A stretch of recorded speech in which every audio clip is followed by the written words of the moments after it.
بسم اللہ الرحمن الرحیم۔ ناظرین، بیدار سرمدی آپ سے مخاطب ہے۔ وہی ہوا ناظرین جس کا میں نے ایک ہفتہ پہلے ذکر کیا تھا کہ قوف لیگ اب عنقریب چودھری شجاعت حسین کی شفقت سے محروم ہو جائے گی۔ شفقت میں نے اس لیے کہا ہے کہ ان کی شفقت جو ہے وہ اپنے اس پرانے انداز سے ہٹ گئی تھی۔ وہ جو ایک کلچر تھا گجرات کا خوبصورت، وہ جو چودھری خاندان کا کلچر کہلاتا تھا، اور جس میں کہا جاتا تھا کہ روٹی چھوٹی کھا کے جاؤ، جس میں کہا جاتا تھا کہ کوئی بھی ایشو ہوتا تھا تو سالو کرنے کی، اسے بھلانے کی بات کی جاتی تھی، مٹی پاؤ کی بات کی جاتی تھی۔ تو پھر اچانک کیا ہوا کہ چودھری شجاعت حسین نے ایک ایسے سیاسی کھلاڑی کے جال میں پھنسنا پسند کیا کہ جو اب دور سینکڑوں میل دور کراچی میں کرونا کے بہانے خاموش ہو کے بیٹھ گئے ہیں۔ تو میں تو اس فیملی کے بارے میں یہی کہوں گا کہ دل کے پھپھولے جل اٹھے سینے کے داغ سے، اس گھر کو آگ لگ گئی گھر کے چراغ سے۔ تو یہ گھر کے چراغ سے ہی وہ گرد اٹھی ہے اور وہ دھواں اٹھا ہے، اور وہ دھواں جو اب آگ کی شکل اختیار کر گیا ہے، اور جس طرح کے پارٹی کے انتہائی سینئر اور انتہائی قابل احترام رہنما کامل علی آغا صاحب نے اب کھل کے بتا دیا ہے، جس کا ذکر میں نے کچھ دن پہلے اشاروں میں کیا تھا کہ چودھری شجاعت حسین کو پارٹی کی قیادت سے ہٹا دیا جائے گا۔ آج انہوں نے باضابطہ اس کا نہ صرف اعلان کیا بلکہ اس سارے طریقہ کار کا ذکر کیا جس کے تحت چودھری شجاعت حسین اب پارٹی کی قیادت کے قابل نہیں رہے۔ اس کے ساتھ ہی انہوں نے طارق بشیر چیمہ صاحب کو بھی پارٹی سے نکالنے کا اعلان کیا ہے، اور ان کے بقول طارق بشیر چیمہ صاحب پارٹی کے خلاف سازشوں میں مصروف ہیں۔ تو یہ سازش جو ہے اس کا بھی میں نے کچھ ذکر کیا تھا، اور میں نے ناظرین کو بتایا تھا کہ عنقریب ایسا ہو سکتا ہے کہ پنجاب اسمبلی میں پہلی کوشش کی ناکامی کے بعد اب چودھری شجاعت حسین سے ایک خط الیکشن کمیشن کو لکھوا دیا جائے، جس میں یہ کہا جائے کہ پارٹی کے جتنے پنجاب اسمبلی کے ارکان نے ووٹ ڈالے ہیں وہ ان کی مرضی کے خلاف ڈالے گئے ہیں، اور ہر چند سپریم کورٹ کے آرڈر سے وہ ووٹ کاؤنٹ ہو گئے ہیں، لیکن وہ پارٹی کی قیادت کے چونکہ فیصلے کے خلاف تھے، میرے خلاف فیصلے کے خلاف تھے، اس لیے ان کو ڈی سیٹ کیا جائے اور ایک نیا جو ہے پنڈورا باکس جو ہے وہ کھل جائے اور اس کا فیصلہ جو بھی ہو۔ لیکن اس سے پہلے کہ یہ سب کچھ ہوتا تو پارٹی کے موجودہ چودھری شجاعت حسین کے بعد سب سے زیادہ ذمہ دار قائد، اور اب غالباً پارٹی کے شاید وہی سربراہ بنیں گے، چودھری پرویز الہی جو اس وقت وزیر اعلیٰ پنجاب بھی ہیں۔ انہوں نے فوری طور پہ اپنی یعنی حکمت اور دانائی سے اس سارے رستے کو ہی روک دیا ہے۔ تو معزز ناظرین، اس وقت میدان بہت گرم ہے،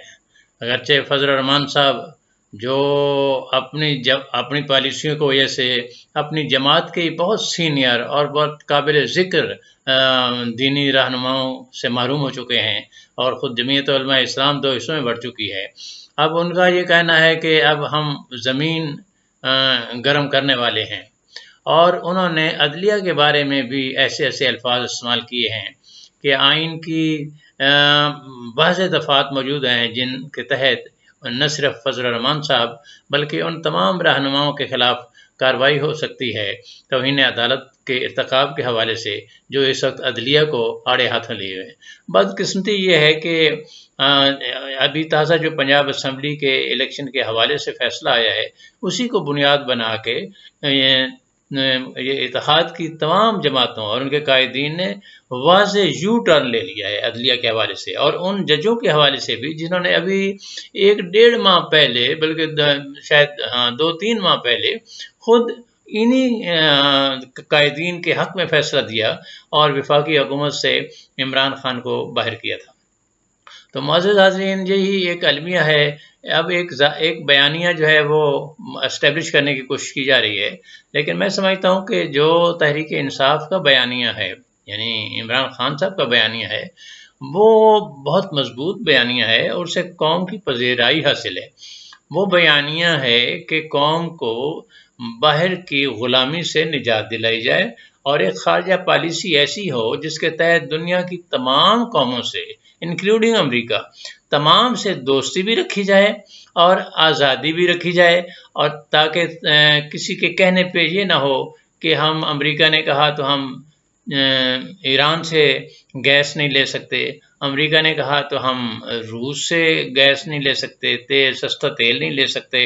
گندم نہیں لے سکتے۔ تو ایک تو یہ بیانیہ ہے اور بڑا مضبوط بیانیہ ہے، اور یہ لوگوں کے دلوں میں تیر کر رہا ہے، اور یہ باتیں اس طرح تیر کی طرح اتر رہی ہیں لوگوں کے دلوں میں، اور اس کا ہی یہ نتیجہ ہے جو ضمنی انتخابات میں ہمارے سامنے آیا ہے۔ وگرنہ یہی پی ٹی آئی کی قیادت تھی کہ کچھ عرصہ پہلے تک صورتحال اس کی بالکل برعکس تھی، اور ان کی مقبولیت کا گراف بہت نیچے جا رہا تھا، لیکن انہوں نے ایک نعرہ ایسا قوم کو دیا جو قوم کو پسند آیا، جو قوم کے دل کی آواز تھی۔ اب اس کے جواب میں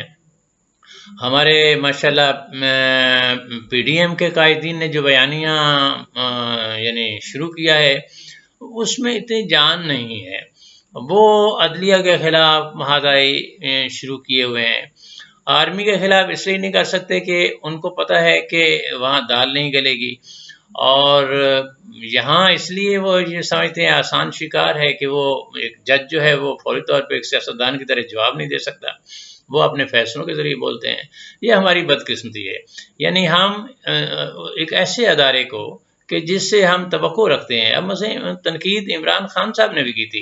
لیکن ساتھ ہی انہوں نے تنقید یہ کی تھی کہ آخر 12 بجے عدالتیں کیوں کھلیں۔ انہوں نے یہ نہیں کہا تھا کہ فیصلے کیا ہوئے، وہ فیصلے ہوئے اور وہ ڈائری اٹھا کے گھر چلے آئے، انہوں نے فیصلے کو تسلیم کیا، اور اس کے بعد کوئی ایسی اس طرح کی تنقید نہیں ہوئی جس طرح کی انتہائی بلو دا بیلٹ جا کے اب ہمارے یہ ماشاءاللہ بہت ہی اچھے اور پیارے رہنما حضرات کر رہے ہیں۔ میں سمجھتا ہوں یہ انداز اچھا نہیں ہے، اور ان دونوں بیانیوں میں اگر کل کو یعنی انتخاب کی بنیاد بنایا جاتا ہے تو یقینی طور پہ عمران خان کا بیانیہ ہی قابل قبول سمجھا جائے گا۔ یہ عدلیہ کے خلاف بیان بازی اور محاذ آرائی اور زمین گرم کرنا، یہ کوئی اچھی سیاست نہیں ہے۔ میں ابھی مشورہ دوں گا اپنے ان دوستوں کو کہ وہ عدلیہ کے فیصلے کو قبول کر کے سیاسی میدان میں اپنی سرگرمیاں شروع کریں، لوگوں کو موبلائز کریں، الیکشن کے لیے تیار ہوں، اور اس طرح مقابلہ کریں سیاسی انداز میں، جو ایک سیاستدان کا کام ہے۔ سیاستدان کا کام اداروں کو لوگوں کی نظروں میں گرانے کی مہم چلانا نہیں ہوتا، کیونکہ وہ جس طرح کی باتیں کریں گے تو قوم تقسیم ہوتی چلی جائے گی، اور یہی باتیں آج سے کچھ عرصہ پہلے یہ حضرات کر رہے تھے۔ تو میں سمجھتا ہوں کہ ہمیں اپنے رویے پہ نظر ثانی کی ضرورت ہے، اور اگر ہم ایسا نہیں کریں گے تو پھر وہی بات آ جائے گی کہ میرے وطن کی سیاست کا حال مت پوچھو، گری ہوئی ہے طوائف تماش بینوں میں۔ شکریہ۔